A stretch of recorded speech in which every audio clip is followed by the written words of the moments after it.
অনেক বছর আগে দামাস্ক শহরে এক কাঠমিস্ত্রি ছিল, নাম আব্দুল মালিক। সাধারণ মানুষ, প্রতিদিন সকালে কাজ করত। কখনো দরজা বানাত, কখনো টেবিল, কখনো মানুষের ঘরের মেরামত করত। একদিন এক ধনী লোক তার কাছে এসে বলল, তুমি কি আমার জন্য সুন্দর একটা জানালা বানাতে পারবে? আব্দুল মালিক বলল, পারব, কিন্তু আমি দাম নেব না। এটা আমি আল্লাহর নামে করব। ধনী লোক অবাক হয়ে বলল, কেন দাম নেবে না? সে বলল, আমি চাই এই জানালা দিয়ে তুমি যখন জানালার বাইরে তাকাবে, তখন তোমার মনে পড়ুক কেউ তোমার জন্য আল্লাহর নামে কাজ করেছিল। সে হাসি মুখে কাজটা শেষ করে ঘরে ফিরে গেল। কিন্তু সেদিন রাতে তার ঘর চুরি হল, সকল মালপত্র চলে গেল। সে কাঁদল না, বরং সেজদায় পড়ে বলল, হে আল্লাহ, আমি তোর জন্যই কাজ করেছিলাম, তুই তো আমার অভিভাবক। কয়েক মাস পর এক অচেনা লোক এসে তার হাতে এক থলে দিল। থলেতে ছিল রূপা, সোনা আর খাবার। লোকটি বলল, তুমি কি সেই কাঠমিস্ত্রি যে এক জানালা বানিয়ে কোনো দাম নেয়নি?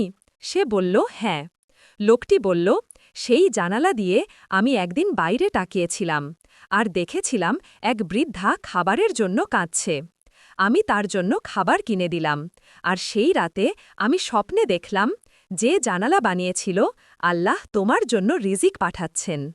আব্দুল মালিক কেঁদে উঠল, আল্লাহ, তুই কত রহমতশীল, মানুষের জন্য করা কাজ আসলে তোর কাছেই ফিরে আসে।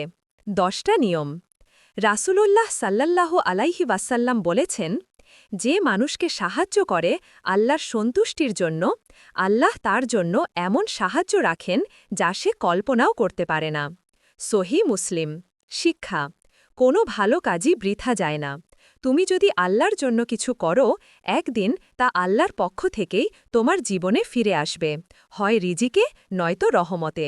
শেষে বলি ভাই ও বোনেরা, জি ভাই ও বোনেরা, যদি এই গল্পটা ভালো লাগে তাহলে লাইক দিন, শেয়ার করুন আর সাবস্ক্রাইব করুন আমাদের ইসলামিক চ্যানেল, যাতে এমন অনুপ্রেরণামূলক ইসলামিক গল্প আপনি মিস না করেন।